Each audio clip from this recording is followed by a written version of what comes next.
Welcome, Cancer, to your in-depth weekly forecast for week commencing the 23rd of February for the ascendant, the sun, or the moon. Going to share with you the upcoming themes of the week to begin with. Then on screen, your event chart on Monday, very influential. I'll unpack that. Then I'll go through all the influences frame by frame to give you a clear picture of what to expect in terms of your finances, relationships, energy, and career. I'm astrologer Patrick Arundel. A very warm welcome. If you've yet to subscribe to the channel, please do so now and help it to continue to thrive. As we go into this week, Cancer, there's a gorgeous link between Jupiter, the planet of abundance, and spirituality in your zodiac sign, and Venus, the planet which is very much to do with attraction, but also money. Now, these are known in traditional astrology as the benefics. So the two luck meisters, if you like, are collaborating as the week begins. And that's really encouraging. But also on Tuesday, the moon moves forwards into the air sign of Gemini, which for you is in the sheltered psychological 12th house. And that squares off to the sun, creating a quarter moon. Backdrop energy for the following week. That's important. I will go through that for you. But then on Thursday, Mercury goes into a retrograde. The host Pisces shares your water triplicity, and all the Mercury retrogrades this year will be in water signs. The next one will begin in your sign at the end of June. The significance is that Mercury likes precision and clarity, and water signs are much more emotional. So Mercury's retrograde in the ninth house for you can see you thinking much more passionately, if you like, around things like travel, higher education, but also your philosophies, and maybe even rethinking certain connections in your world. Towards the end of this week, there are two very influential conjunctions, which I'm really looking forward to sharing with you. So on the screen on Monday, there is Jupiter. Yes, still in a retrograde through to the 11th of March, but nonetheless does give you an opportunity with that angle in a trine, very enabling to Venus, to be very enthusiastic about a travel plan. If you teach or train or write or broadcast or publish, that also is very elevating to your mood and confidence. You can also see your ruler, the moon, initially on Monday, so early on Monday, is interfacing with Venus, which rules Taurus, mutual receptivity. Jupiter rules Pisces, traditionally, mutual receptivity.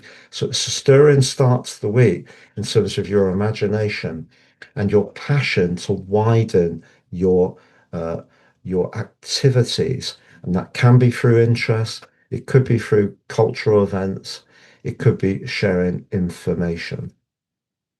But Mars, the planet of passion and assertion, is in the eighth house of your chart still, along with the transformational Pluto, which is going to be there for a long time through to 243 initially, makes a brief visit to Pisces, back into Aquarius, back to Pisces 244. If we think back to the start of the year, Cancer, there was a big cluster of energy in Capricorn, stellium. It then moved into Aquarius. Pluto, because it's in Aquarius for a long time, is not really part of that, but Mars is. Now, Mars is going to be playing catch up with these guys that have already moved on from Aquarius on the 2nd of March.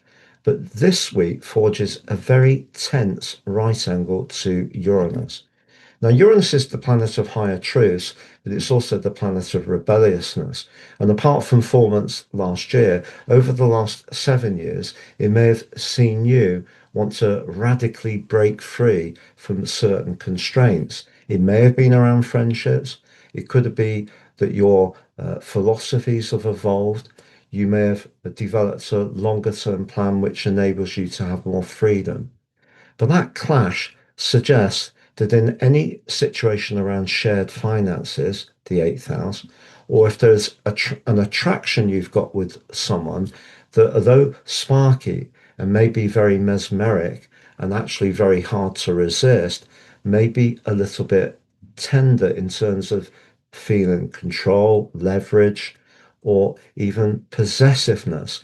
And Uranus really resists that. So Mars in the eighth house can be very much about sexual gratification. I'm not saying that's true of every Cancer person. It can be true of the desire to improve long-term finance. But if your values are not aligning with something that you're finding very compelling and irresistible, it's almost like the devil card in tarot, if you like. Once Mars moves into Pisces on the 2nd of March, it's going to accelerate your desire to be a freer spirit. So there may be part of you at the moment that wants to extract yourself from a situation that seems heavy, demanding, and doesn't fit your value system. So whether it's someone you're finding, extremely alluring, but is not quite right for you, whether it's a business idea that you're not enjoying, whether it's a job, a source of income. This energy in the ninth house, including Mercury, which retreats on Thursday, is asking you to rethink potentially. And by Tuesday, the moon moves forwards and into your 12th house. And therefore, if there's something that needs to be spoken that hasn't been said, the chances are, because the ninth house can be amplifying, some anxieties or concerns may need to be shared over the following week. So Mercury goes retrograde on Thursday, and it has got quite the reputation. And it's true that if you're heading off somewhere on a vacation or a journey, you will need to very precisely check the details. But just know by the end of this week, the retreat in Mercury meets the advance in Venus, and you could have a conversation with someone that's absolutely inspiring. So Mercury retrogrades can see us rethink things. And if you do feel a bit trapped in by something, maybe it's something that in the past really appealed to you, but it may lose its sparkle whilst Mercury's in retrograde through to the 20th of March, and indeed until it emerges from the post-retrograde shadow on the 9th of April. So dig in. There may be some revelations that are going to come up into your mind, Mercury. It can be around how your higher thinking is developing.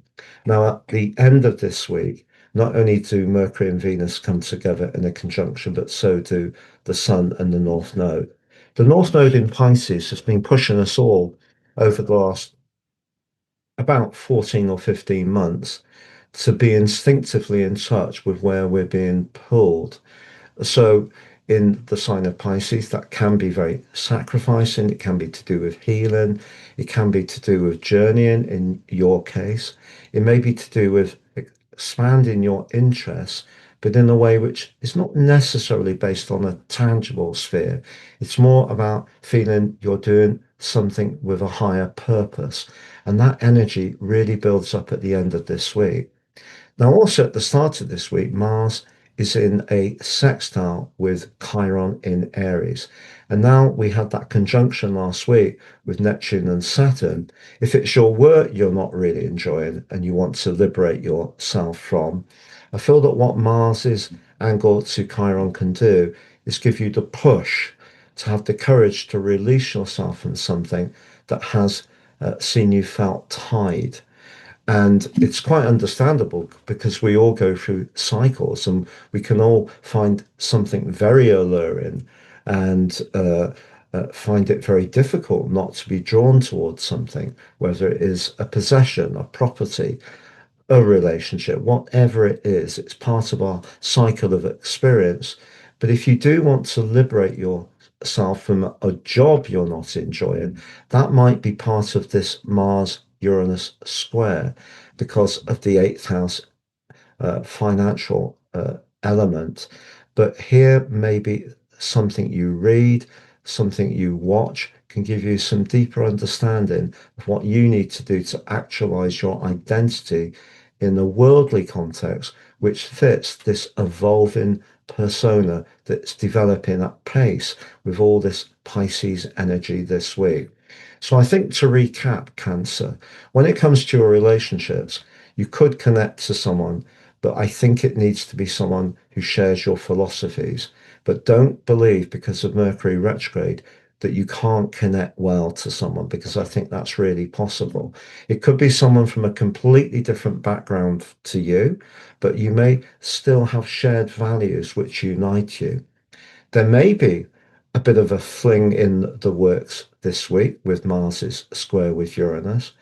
But if your personal freedom is limited in a way which means you're not enjoying an existing relationship, how you earn money, or how you work, I feel that Mars is square with Uranus is pushing you to be bold about liberating yourself in a way which may require a rethink. It may require you to be flexible. It may require you to be fluid. But if it takes you towards, particularly once the sun moves on the 20th of March with the vernal equinox into Aries, if it takes you towards a position which you find more gratifying and meets that inner soul purpose, which is often important to you, that will make it truly worthwhile. Discover what March holds in store for you by clicking on your March deep dive video on the screen. Also on the second screen gives you the opportunity to join me at my new website. There's lots of exciting information. It's not generic like a lot of horoscope sites are. It's all written very much from the heart, and it would be great to have your company. And if you've yet to order your personal horoscope forecast and life roadmap combination at 50% off, if you get the Natal version, please apply Astro 26 at the checkout and you'll get that 50% off. If you'd like to understand your soul or karmic version, the draconic option, please add at the checkout Draco 26.